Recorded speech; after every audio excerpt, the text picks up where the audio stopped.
علیکم و رحمت الله و برکاته. خوش آمدید برادران و خواهران عزیز به درس 14 از درس‌های سلسله لغت عربی کتاب مدینه. درس پنجم گفتار گرفتیم، مشق گرفتیم، مشق سیم درس بودیم. اینجا میگه اقرا واکتب مع ضبط اواخر الکلمات، خوان و آخر هر یک کلمه رو با شکل گذاری صحیح بنویس یا که علامت گذاری صحیح بنویس. همه اینجا مضاف و مضاف الیه. اینجا دم حرکت ها نیستن، اهمیت بتین یگان تجده حرکت نیست، یعنی نه کسره های نه ضمه های چیزی نوشتگی نیست. ما باید خمون الکی حل کنیم از روی قاعده های گرفتگیمون. مثلا باب المدرسه، باب المدرسه، باب مضاف، المدرسه مضاف الیه. باب المدرسه داری مدرسه یا که داری مکتب. حمار الرجل، حمار الرجل، حمار چی بود گذشته بودیم درس های اول ده. حمار خر میشه و حصان اسب میشه و جمل شتر میشه. اینجا میگه حمار الرجل، خری مرد. خری مرد گفتن ما همین مرد چه خر نگفته استیم، یعنی خر از آن مرد. هم خیلی ترجمهش کنیم بهتر میشه.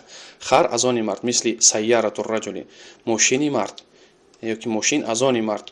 همینجا دم خر چی میگیم مضاف، الرجل مضاف الیه، جا کسره میگیره، آخر رجل کسره میگیره. حمار الرجل، خر از آن مرد. بیت حامد، بیت حامد، خانه حامد.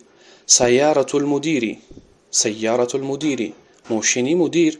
مندیل عمار، مندیل عمار، روی مولچه عمار. مندیل اگه گرفته بودیم جمعش چی بود؟ منادل، روی مولچه ها. اسم الطالب، اسم الطالب نامی دانشجو. اسم مضاف، الطالب مضاف الیه. بیت الله، بیت الله خانه الله، خانه خدا. بیت مضاف، الله لفظ جلاله مضاف الیه. فی کتاب الله، در کتاب الله. ببینه اینجا حرف جر اومد چخیلی اعراب میکنیم. فی حرف جر، کتاب اسم مجرور. کتاب کسره گرفت به سبب فی، برای که حرف جر است، برام اسم مجرورش میگیم، در آخرش کسره میمونیم. بعد کتاب خودش مضاف، الله مضاف الیه. فی کتاب الله، با نخونه فی کتاب الله، درسته. فی حرف جر، کتابی کسره گرفت به سبب حرف فی. فی کتاب الله، کتاب مضاف، الله مضاف الیه. همه قاعده را گذشتگیم. من بیت المدرس، همین من بیت المدرس مثل فی کتاب الله، رنگ همین جمله های. من حرف جر، بیت اسم مجرور، بیت مضاف، المدرس مضاف الیه. من بیت المدرس، از خانه معلم یا که از خانه مدرس. على مکتب المدیر، على مکتب المدیر، همین سه جمله بگیم در اعراب یخله، همین سه جمله بافی در اعراب یخله. بر میز مدیر میگه، بر میز مدیر. مثلا الکتاب على مکتب المدیر، کتاب بر بالای میز مدیر است. على حرف جر، مکتب اسم مجرور، مکتب مضاف، المدیر مضاف الیه. هر دوش کسره داره، مکتب کسره داره، المدیری هم کسره داره. فقط فرق چیه؟ مکتب به سبب علی کسره گرفت، المدیر به سبب اضافه. مکتب المدیری، بر بالای میز مدیر. چهارم اقرا، بخوان میگه. اینجا قواعد ما تکرار کنی برای زبان خودتون برو کردن، برای ذخیره لغویتون زیاد کردن. شما باید چقدر بسیار بخونی، با تکرار بخونی. برای نه فقط گوش بکنی بلکه خفای ما تکرار بکنی. و اگر چه شما یگان کلمه را بعضیاتون شاید ندونه، بعضیاتون ممکن حرفا نامعلوم باشه، که شما تکرار بکنی گوش شما آموخته میشه به تلفظ کردن لغت عربی و زبان شما را برو میشه در وقتی خواندن. یکم میگه این بیت المدرسی، این بیت المدرسی، خانه معلم کجاست؟ خانه معلم کجاست؟ این بیت المدرسی. هو بعید، جواب او دور است. هو بعید، او دور است. هو مردانه به خاطری که بیت چیه؟ اسم اشاره مردانه هو، به خاطری که بیت مردانه ہے. القرآن کتاب الله، القرآن کتاب الله، قرآن کتاب الله است. کتاب مضاف، الله مضاف الیه. سیم الکعبه بیت الله، الکعبه بیت الله، کعبه خانه خداست، کعبه خانه خداست. بیت مضاف، الله مضاف الیه. محمد صلی الله علیه و سلم رسول الله، محمد صلی الله علیه و سلم رسول الله، محمد صلی الله علیه و سلم پیامبر الله است. رسول مضاف، الله لفظ جلاله مضاف الیه. پنجم اهمیت به رقم را برادرای عزیز. رقم را دیدی نه؟ یک، نه دو، نه سه. یعنی همین رقم را چقدر اهمیت بده دایتون بگیری. اگر که دفتر داشته باشه در دفترتون بنویسید.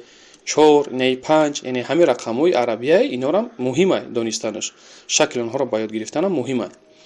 پنجم میگه خرج المدرس من غرفة المدیر. خرج المدرس، خرج ببینه الف لامی قمری های برای که حرف میم نمی حرف میم ای قا که جنب توخشو حرف میم ای نمی بعد جیم در همه الف لام میزنیمش. خرج المدرس من غرفة المدیر. معلم از اتاق مدیر برآمد. معلم از اتاق مدیر برآمد.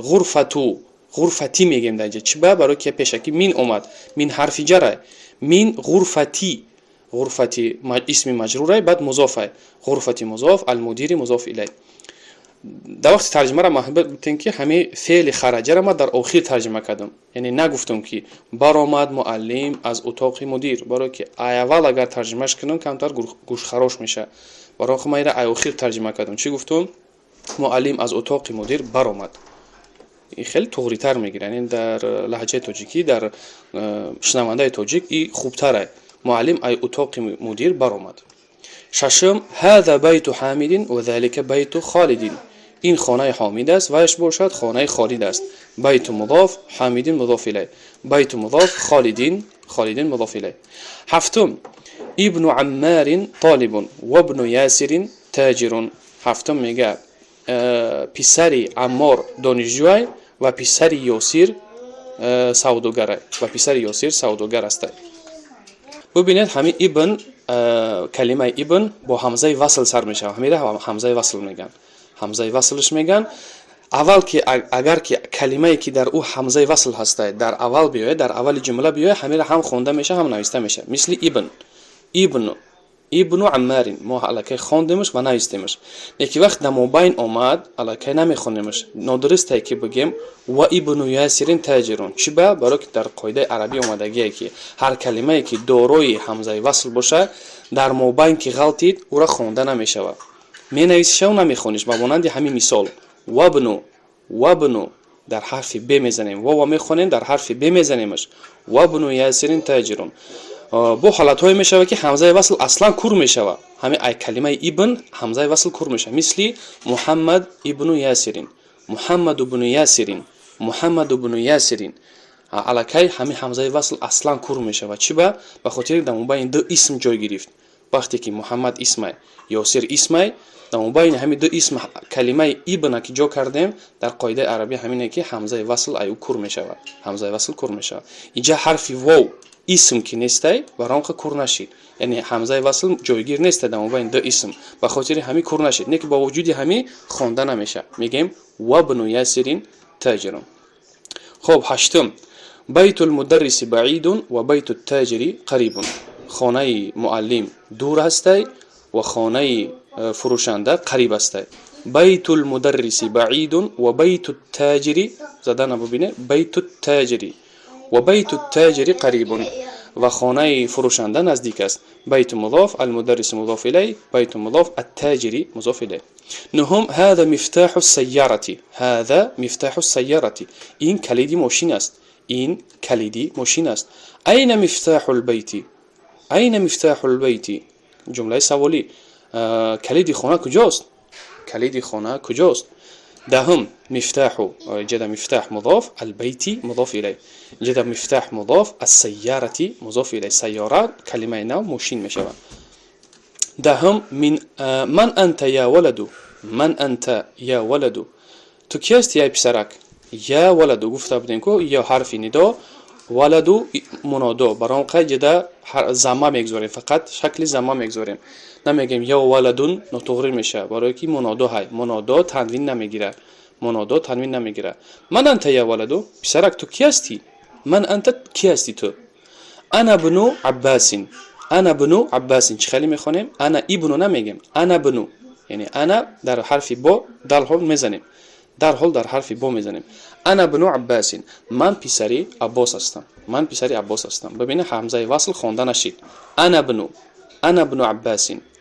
11 و ابن من هو. و ابن من هو میگه تو کی هستی پسرک؟ میگه من پسری عباس هستم. دومش زبو پرسیده است کی و ابن من هو، او پسری کیست؟ یعنی عباس او پسری کیست؟ و ابن من هو ابن خالد. میگه در جواب هو ابن خالد، او پسر خالد است. هو ابن جنم دیده ابن در مبین که غلطید همزه وصل خوانده نمیشه. هو ابن خالد. 12 این مسجد رسول الله صلی الله علیه و سلم، مسجد رسول الله کجاست؟ صلی الله علیه و سلم. این مسجد مضاف، رسول مضاف الیه، باز رسول مضاف، الله مضاف الیه. ببینید رسول هم کسره گرفت، الله لفظ جلاله هم کسره گرفت، به خاطری که دو تا مضاف مضاف الیه شد جدا پای در هم. مسجد مضاف، رسولی مضاف الیه، باز هم رسول خودش مضاف، الله مضاف الیه. این خیلی هم میشود در اعراب. این مسجد رسول الله صلی الله علیه و سلم هو فی المدینه المنوره، هو فی المدینه المنوره. کجاست مسجد رسول الله صلی الله علیه و سلم؟ میگه او در مدینه منور است، در مدینه منور. المدینه المنوره چی میشه؟ مدینه منور. فی حرف جر، المدینه اسم مجرور. انجدا المنوره چی به کسره گرفت؟ اینا میگن صفت، نعتش میگن، نعت صفت هر دوش یکه. معنای نعت و صفت چیه من در آینده میفهمونم، اینجا حاضر جوش نیسته، به خاطر اینکه الکی بگیم نازکی نحوی چیه چقرتره، نازکی نحوی چقرتر است که شما دا حاضر بر وقت دونستن این با اینجا حاضر کسره گرفتگی، نه به خاطر مضاف و مضاف الیه و نه به خاطر حرف جر، به خاطر که این چیه نعت صفت، نعت و صفت چیه در آینده ما میفهمونم. الله برکت تامته حاضر وقتش نیسته. 13 میگه بنت حامد فی المدرسه و بنت محمد فی الجامعه. دختر حامد، بنت حامد مضاف و مضاف الیه، بنت حامد فی المدرسه، دختر حامد در مکتب میانه است و دختر محمد باشد در جامعه، در دانشگاه. فی الجامعه یعنی دانشگاه. فی الجامعه فی حرف جر، الجامعه اسم مجرور. اسم المدرس سعید و اسم المهندس خالد. نام مدرس سعید است و نام مهندس خالد است. اسم المدرسی ببینید همین اسم هم رنگ ابن دارای چیه؟ دارای همزه وصل. همزه وصل همین قاعده که در ابن گفتیم همین قاعده در اسم میشود. اسم المدرس سعید و اسم نمیخونیم، واسم میگیم، واسم المهندس خالد. بیشتر شما دعای استفتاح میدونید تبارک اسمک میگیم کو سبحانك اللهم و بحمدک و تبارک اسمک، نمیگیم و تبارک اسمک، به خاطر که اسم در کجا غلطیدگی بعد تبارک بعد اسم چیش دیگه در موبایل غلطی دیگه، برای میگیم و تبارک اسمک. همین قاعده رو ما بگیم با لهجه تاجیکی اتوماتیک میدونیم اون که نمیدونیم به خاطر چیه. الکی شما این قاعده رو فهمیده، هر کلمه‌ای که دارای همزه وصل است در موبایل که غلطید همون همزه وصل خوانده نمیشه. اسم المدرس سعید و اسم المهندس خالد. دهم میگه 15 استغفرالله عم الطالب غنی، عم الطالب غنی، امکی دانشجو بای است، امکی دانشجو بای است. 16 باب المسجد مفتوح و باب المدرسه مغلق، باب المسجد مفتوح و باب المدرسه مغلق. در مسجد گشوده است و در مدرسه باشد محکم است. مغلق کلمه نو محکم، قلف، مغلق. باب المسجد مفتوح و باب المدرسه مغلق.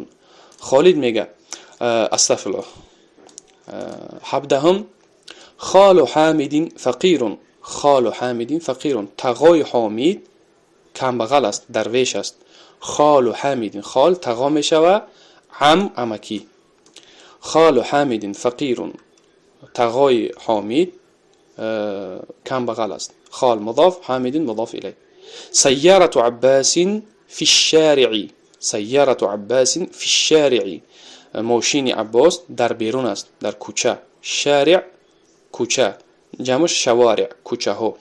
سیارة عباس فی الشارع که جدا مضاف مضاف الیه، سیاره مضاف، عباس مضاف الیه. فی حرف جر، الشارعی اسم مجرور و نقطه آخرش کسره میگیره. 19 ابن من انت، تو پسر کی هستی؟ ابن من انت، تو پسر کی هستی؟ انا ابن المدرسی، من پسر معلم هستم. انا ابن، ببینید اینجا ابن بازم مبین که غلطید، انا ابن میگه، نمیگیم انا ابن، انا ابن. انا ابن المدرسی، ابن مضاف، المدرسی مضاف الیه. انا ابن المدرسی، من پسر معلم هستم. 20 این الكلب، سگ در کجاست؟ هو تحت السیاره، او در زیر ماشین است، یعنی خواه. هو تحت السیاره، او در زیر ماشین است. أين الكلب؟ أين الكلب؟ هو تحت السيارة. بسیار از شما میندار هستم برادر عزیز، کوشش کنید بسیار تکرار بکنید، برای که هر قدر پیشتر میریم در درس ها هم قدر درس ها مهمتر میشوند و تکرار شما به نهایت مهم میشه. و هر قدر شما تا آخر درس که گوش کرده، تا آخر دقیقه های درس گوش کرده، هم قدر دستگیری شما برای ما بیشتر است. دستگیری شما برای ما فقط گوش کردن همین درس های و تکرار کردن اونها، آموختن همین لغت عربیه. سلامت باشه برادرها. بسیار از شما میندار و سپاسگزار هستم. در امان خدا باشه، با تلاش باشه و دانشجو باشه. و السلام علیکم.